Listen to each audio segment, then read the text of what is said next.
Selamat petang Bung Ropan, Bung Wesley, terima kasih sudah bersama kami di Kompas Petang. Bung Ropan, kalau Anda sebelumnya sempat bilang ini merupakan hal biasa, apakah pengumuman ini cukup mengejutkan karena diambil saat timnas sedang berjuang ke Piala Dunia di tengah-tengah perjuangannya? Iya, kalau bilang mengejutkan memang karena tidak ada yang menduga ya. Karena ini kita lagi mempersiapkan 4 pertandingan di 2025 menghadapi Australia, Bahrain, Cina, dan Jepang. Tapi tetap kita juga harus bisa menghargai apa yang diinginkan oleh federasi. Tentunya federasi ingin yang lebih baik. Meskipun kita juga bisa melihat bagaimana prestasi demi prestasi yang sudah dibuat oleh Sintayong paling tidak di 1 tahun terakhir ya, dengan sejumlah agenda yang luar biasa dilewati. Tapi mungkin ini ada kajian-kajian khusus sehingga ada keputusan yang saya pikir tidak terlalu populer yang diambil oleh PSSI. Karena kenapa? PSSI harus membayar ini dengan sangat mahal ketika harus memberhentikan STY karena harus menyiapkan puluhan miliar untuk kompensasi beliau ya sampai 2027 karena kontrak sudah diteken. Ya itu yang menjadi masalah kalau kedepannya nanti tidak lebih bagus dari apa yang dihasilkan STY sejauh ini, tentunya akan menjadi perhatian publik juga untuk bisa melihat bahwa ini yang salah karena Anda menggantikan Sintayong ternyata tidak lebih bagus dari Sintayong. Kemudian kita kalah demi kalah lawan Australia misalnya, itu kejadian akan berdampak terhadap pukulan buat PSSI. Ya itu yang dirasakan. Tapi kalau PSSI ingin mencari aman, kalau ingin mencari aman sebenarnya biar aja dengan STY ke depan aja, terus aja sampai selesai, itu pasti akan aman. Tenang-tenang aja PSSI, nggak ada akan masalah, riak-riak tidak akan banyak muncul reaksi. Tapi ini kan suatu pengambilan keputusan yang mungkin mengagetkan semua orang ya untuk misalnya karena ini kita lagi sedang bagus-bagusnya begitu Mbak. Bung Wesley, kalau dibilang ini kan keputusan yang memang dikatakan sangat beresiko. Apakah keputusan ini bisa meyakinkan publik yang juga ada pro dan kontra saat ini untuk membawa timnas Indonesia lebih baik lagi? Betul, yang dikatakan oleh Bung Ropan, ini sebuah keputusan yang mengejutkan kita, tapi saya menyoroti soal aspek manajemen risiko, Mbak Cynthia. Setiap keputusan ada risikonya, kenapa diambil menjelang pertarungan melawan Australia di kandang lawan, dan tanggal 20 itu ya, tanggal 25 kita menjamu Bahrain, tidak ada pilihan selain harus mendapatkan poin di situ. Nah, keputusan memecat Sintayong dengan segala kompensasinya yang dikontrak sampai 2027 tadi, itu pasti sudah punya pertimbangan matang.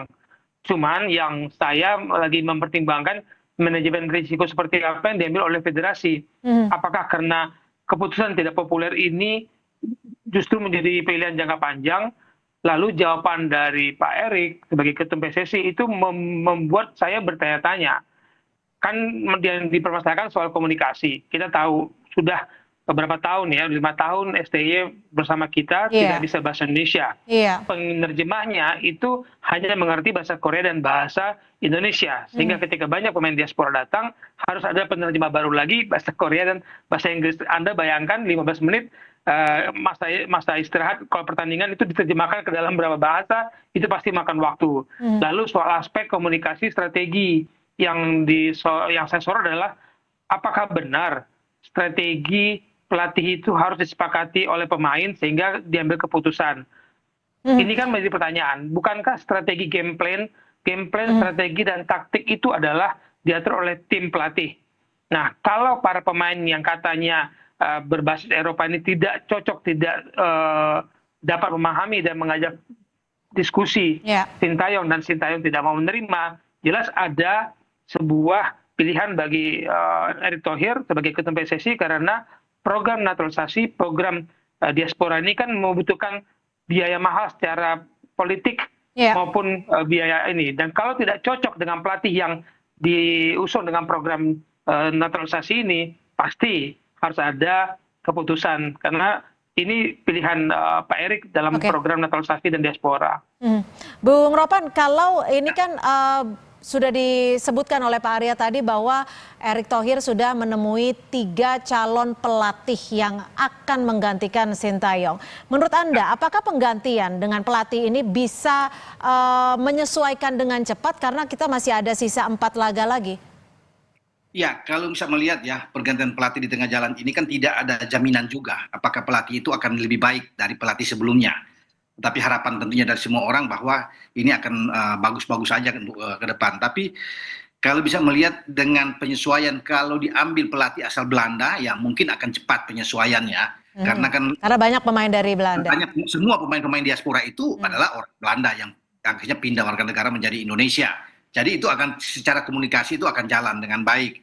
Ya, kemudian soal taktik juga kalau bisa melihat kan pemain-pemain Belanda ini yang sekarang sudah menjadi warga negara Indonesia, pemain diaspora itu adalah pemain-pemain yang lebih menganut cara bermain attacking football. Mereka terbiasa lahir dengan filosofi bermain lebih menyerang, bukan bermain bertahan atau dengan sistem counter attack yang saat ini lebih banyak diperagakan oleh STY. Jadi dengan pelatih baru ini yang konon kabarnya adalah mantan striker tim nasional Belanda itu yang akan menangani kita menggantikan STY, mungkin dia akan menerapkan suatu taktik atau game plan yang lebih disukai oleh pemain-pemain. Tapi nanti progresnya akan seperti apa? Apakah akan bisa mengejar ketinggalan seperti resiko yang sudah diambil dengan memutus kerja dengan Sintayong? Saya pikir dia bisa melakukan yang terbaik kalau memang itu yang diinginkan. Tentunya akan ada perubahan ya dengan cara yang berbeda yang ditampilkan oleh STY. Kalau STY dengan 3-4-3 tentunya dia akan lebih dengan pola menyerang karena Belanda selalu bermain dengan 4-3-3 atau 4-3-2-1. Mereka lebih bagus bisa bermain. Jadi saya pikir dia akan cepat. Kalau bicara penyesuaian dia akan lebih oke kalau bisa dikatakan sih. Tapi kan tidak menjamin juga ke depan apakah kita bisa mengalahkan Australia, kita bisa mengalahkan Bahrain, itu kan nantinya dalam pertandingan sebelum tergantung kita akan melihat nantinya pelatih tersebut untuk bisa menyaksikan pertandingan-pertandingan yang akan dia tampilkan nanti bersama dengan tim Indonesia. Kalau Bung Wesley sendiri bagaimana? Setuju terkait hal ini? Apakah memang harus diambil pelatih dari Eropa untuk menyesuaikan banyak pemain diaspora di sana? Mau dari manapun ya Mbak Cynthia, saya lebih kepada alasan penggantian ini. Dan kemudian tadi saya katakan manajemen risiko yang harus ditanggung oleh federasi. Apa sih sesungguhnya alasannya? Karena kalau alasan AFF jelas itu tidak boleh, karena dari awal kita tidak mau bicara soal prestasi dengan pemain muda kita. Tapi kalau yang kita dengar bahwa ketidakcocokan itu terjadi sebelum pertandingan melawan Cina dan hasilnya tidak baik, kemudian muncul riak-riak bahwa pemain tidak mendapatkan kesempatan berbicara, berdiskusi dengan pelatih, ada masalah. Karena apa? Satu pelatih melawan hampir semua pemain ini yang notabene inilah strategi Pak Erick Thohir sebagai ketua PSSI membangun tim nasional kan. Saat ini dia membangun sepak bola Indonesia lewat tim nasional dengan banyak melakukan naturalisasi, dan itu keputusan politik yang sangat mahal diambil dan harus dibenturkan dengan pelatih. Dia lebih memilih jumlah pemain yang diaspora dan strategi ini ketimbang dia mempertahankan pelatih. Jadi Anda menyetujui banyak orang yang mengatakan bahwa kekalahan dari Tiongkok ini menjadi dasar pemberhentian dari STY? Menurut saya itu adalah faktor utama, selain saya katakan pintu komunikasi yang tidak bisa berbahasa Indonesia, yang sulit menerima masukan dari berbagai pihak, dan nama dia yang lebih populer dibandingkan pengurus-pengurus PSSI kita yang juga mau populer, ya itu mungkin menjadi pilihan, Mbak Cynthia. Bung Ropan, ini kan yang menjadi kendala disebut adalah ada 3 faktor, komunikasi, strategi, dan juga prestasi dari Sintayong sendiri. Apa yang menurut Anda dari ketiga faktor ini yang membuat STY diberhentikan di tengah-tengah kita sedang ingin meraih lolos Piala Dunia? Saya pikir bukan hanya soal komunikasi, ya, bukan hanya soal taktikal juga, tapi memang ada faktor-faktor lain yang mungkin sulit untuk diungkapkan di sini ya. Dan itu yang tahu itu adalah PSSI sendiri atau Pak Erick yang lebih tahu, karena memang ini agak dalam kalau bisa dikatakan. Tidak mungkin PSSI mengambil keputusan ini di saat STY banyak disukai oleh orang dan prestasi dia luar biasa. Bisa dibayangkan dia ada 62 pertandingan cuma 21 kali kalah ya, dengan presentasi yang hampir 50% itu luar biasa, ada 26 kemenangan, 15 imbang selama ini, mengangkat prestasi kita dari 170-an, kemudian 125 kan luar biasa, tapi kemudian di-cut di sini. Tapi memang ada hal-hal yang memang perlu untuk dilakukan oleh PSSI, sehingga berlanjut seperti ini. Yang saya sudah bilang di awal tadi kan, PSSI kalau mau cari populer, nggak usah dipecat STY, jalan aja terus, udah pasti aman-aman ke depan. Tapi memang melakukan ini dengan risiko yang sangat tinggi. Kalau ada apa-apa di depan ya, menjadi masalah bagi PSSI. Jadi memang ada satu hal yang sulit terungkap di sini, Mbak Cynthia ya, yang memang apa yang Wes bilang itu dari Cina itu sudah dari Bahrain kemudian ke Cinanya ini itu di situ pergolakannya saya pikir ada di situ, bukan di AFF yang kalah kemarin itu enggak menurut saya ya. Sehingga ini yang harus kita lihat ada apa di sini. Komunikasi yang tidak jalan kah antara pemain itu atau ada bentrokan di antara pemain-pemain diaspora dengan sang pelatih yang kita tidak tahu begitu. Ya, Bung Wesley, kalau ada 3 nama yang akan melatih timnas selanjutnya, apakah ini cukup menjanjikan bagi timnas Indonesia? Masalah chemistry pertama itu Mbak Cynthia, karena di zaman Sintayong pun dia tidak punya waktu yang banyak untuk